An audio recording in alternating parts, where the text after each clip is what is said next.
Fed up with his kids' entitled attitudes and their lazy lifestyles, a wealthy dad decides to teach them a lesson they won't forget. He cooks up a plan to make them think the family's fortune has gone down the drain. Stick around until the end to see the unexpected turnaround. Welcome to your daily dose of Movie Pill. Today, we'll be looking at a 2021 movie titled Spoiled Brats. Spoilers ahead, and let's dive right in. Francis Bartek, a widower of Polish descent, made his millions in construction after moving to France. Now living it up in Monaco, he's got two sons, Philippe and Alexander, and a daughter named Stella. But none of them lift a finger for work. They're too busy spending daddy's cash. Alexander's always ditching class for flings with women of all ages. Stella's a shopaholic, and Philippe's forever dodging his dad's business chores for partying. Plus, they're all total jerks to the servants. Yeah, his kids really are total jerks, and very lazy. One morning, Philippe shows up at Francis's office with this crazy idea, paying folks to break in your shoes before you wear them. Francis, still soft on his kids since their mom passed away, kinda entertains the idea, saying he'll think about it. But then his buddy Ferruccio bursts the bubble, calling out how ridiculous it is. After Francis hands Philippe a package for the company, Ferruccio gives him a piece of his mind, saying it's time to stop using their mom's death as an excuse. It's been 15 years, and they're grown-ups now. Meanwhile, at the Bartek mansion, Stella's birthday bash is kicking off. Ferruccio definitely has a great point here. Her lazy Argentinian boyfriend, Juan Carlos, steals the spotlight with his stories about home, while constantly professing his love for Stella. But Stella's patience wears thin as she keeps asking for juice and it's nowhere in sight. She storms into the kitchen, ready to give the staff a piece of her mind, but her rant is cut short by Matthias, an old acquaintance working with the catering crew. He doesn't hold back, teasing her about being happy to see him only because he'll be working at her event all night. Matthias is a real joker. Good one. Meanwhile, Francis retreats to his home office for a bit before joining the party. He talks to a portrait of his late wife, wondering where he messed up. He gets a bit touchy when his housekeeper, Marguerite, suggests he's feeling down. His departure from the room is prompted by the commotion outside, where he catches Juan Carlos trying to open an expensive bottle of vintage champagne with a golf ball, causing chaos. He's obviously messed up, but instead of owning it, he blames the waiter for moving the bottle. Later, he and Stella ask for a private chat, so he takes them back to his office, casually cleaning his shotgun as they talk. Francis clearly isn't a fan of Juan Carlos, and he doesn't hold back when he finds out about their marriage plan. He calls out Juan Carlos for planning to use Francis's money instead of the supposed riches in Argentina. Stella, getting frustrated, reminds Francis of his history of being an absent father. She's not asking him for his blessing, she's just giving him a heads up before they storm out to keep the party going. Stella, that's not really a way to treat your hardworking father. While Stella joyfully announces her engagement to the entire party, her best friend becomes upset. Meanwhile, Francis receives a call from Ferruccio, who confirms his suspicions. Philippe neglected the chores they assigned him and instead attended a party,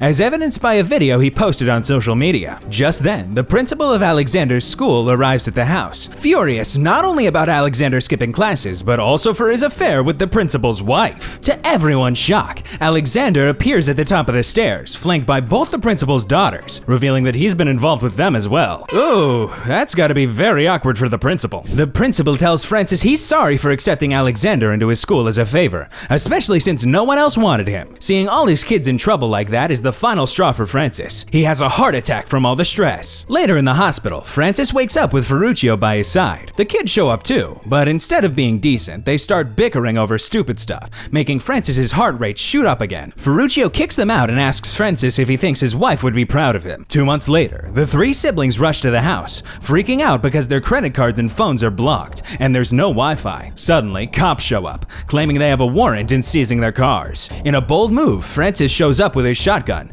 telling his kids to follow him to sneak out. They hit the road and Francis stops a random driver at gunpoint, forcing them to give up their car so the family can make a getaway. Wow, that's a very bold move for Francis to pull up. After they're out of view, Ferruccio pops up next to the driver and pays him off. On their way to Marseille for safety, Francis spills the beans about the company's mess. Some funds got messed up, freezing their accounts and landing them in hot water for fraud. And guess who's the prime suspect? Ferruccio, who conveniently disappeared the day before. Francis stresses the importance of keeping quiet until they sort things out. He grabs their phones and tosses them in the street to avoid being tracked. When they get to Marseille, the siblings are shocked by how simple life is for the middle and lower class. And things take a dive when their dad brings them to their crash pad, his old childhood home, now in a sorry state. With half the light bulbs out and everyone bunking up, it's not exactly luxury living, but it'll have to do. Yeah, spoiled brats, better get used to living like everyone else. Over a dinner of fried bread, Francis drops the bomb. They've got to find jobs to make ends meet. So, bright and early the next morning, he wakes them up at 6 to hit the job hunt. Meanwhile, he stays back, fixing up the house to keep a low profile and avoid any run-ins with the law. Since their dad fed them all their lives, now it's their turn to look after him. Getting ready to go out is a bit of a hassle too. The tap water's gross, and the sink is right next to the toilet with no door in between. Ugh, that's just unhygienic and gross. So, Stella sprays perfume on herself while watching Philippe do his business without any toilet paper. Meanwhile, Alexander tries his luck at a construction site, sneaking a bite to eat from some workers who quickly kick him out and suggest he talk to their boss if he's serious about getting a job. Stella snags a phone from some guy on the street and goes against her dad's wishes by calling Juan Carlos to let him know she's vacationing with the fam,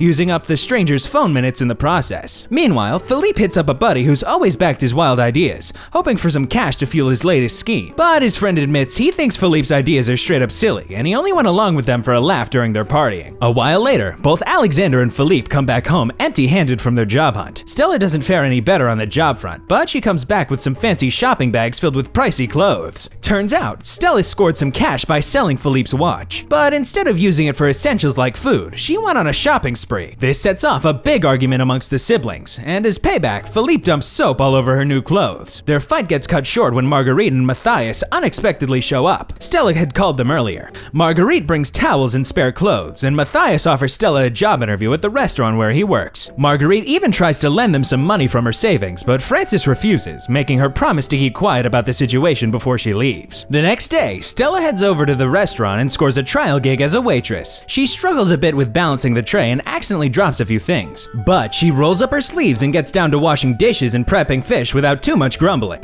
Dealing with demanding customers drives her nuts, and it takes a while for her to get the hang of managing multiple tables and taking orders on the fly. Better get used to working, Stella. You have to now. Meanwhile, Philippe swings by a job agency. The clerk's jaw drops when Philippe confesses he's got zero experience or qualifications, but still wants a high-paying senior management gig with a company car, all under the table because of his run-ins with the law. After talking him down on his salary hopes, the clerk hooks Philippe up with a job as a bike taxi driver, but it's a struggle for him, especially with his weight making cycling tough. He's so slow that his rival driver, Malek, ends up snagging all his clients. Meanwhile, Ferruccio sneaks over to Francis's place with some fancy wine and lobsters. At first, Francis hesitates to dig in, not wanting to seem unfair to his kids, but eventually he caves and enjoys the feast. When Francis mentions he's planning to keep busy fixing up the house, Ferruccio wonders if he's doing it just for the sake of his siblings. Out of the blue, they hear some commotion coming from the house, so they grab their shotgun and head in to investigate. Turns out, Alexander skipped out on job hunting and just slept all day. Francis hurriedly sends Ferruccio away and rushes to clean up the dishes before Alexander catches him red-handed. But it's too late. Alexander spots the lobster shell, and Francis has to come up with a quick excuse. He spins a tale about catching the lobster himself, and Alexander buys it, thinking nature always provides. Who knew Francis could lie like this? By the end of the day, Philippe and Stella manage to bring home some cash. Francis splits it between food and house repairs. When they find out all Alexander did was make a hammock and snooze all day, they're livid and refuse to share dinner with him. Alexander blows them off, saying he doesn't need their help, and heads out to scavenge for acorns, apples,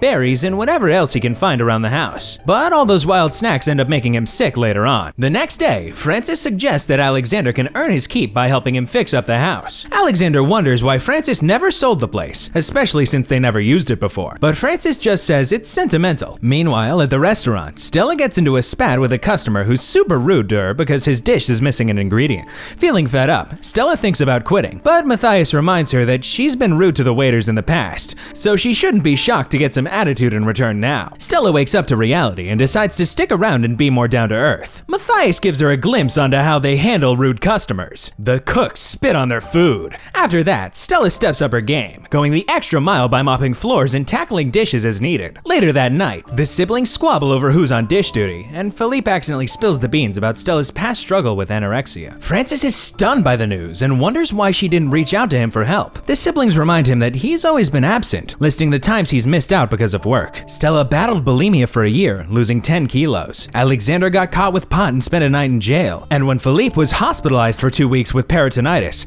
his dad was in Japan and couldn't be bothered to cancel his business trip to visit. Yeah, after all, Francis wasn't the best father out there. But they know their mom wouldn't have thought twice about flying over. Feeling like he's on trial, Francis storms out of the room, insisting he can't be blamed for all their problems. The next day, Philippe gets fed up with Malik always swiping his clients and decides decides to confront him about it. Initially, they argue, and it looks like they might throw punches, but they bond over their shared obsession with collector sneakers and end up becoming pals. Meanwhile, back at the house, Alexander wows Francis by fixing the plumbing. When Francis asks how he learned to do it, Alexander spills the beans about a high school prank where he and his buddies rerouted the waste pipe into the principal's shower. For that stunt, he had to study plumbing tutorials for 2 months. Back in Monaco, Juan Carlos is hooking up with Stella's best friend, who spills the beans about the rumors circulating about the family's financial troubles and supposed culprit behind them. Juan Carlos finds this fishy, especially since he spotted Ferruccio at the country club just 2 days ago. So he decides to do some snooping around. Later that day, Francis apologizes for not being the best dad,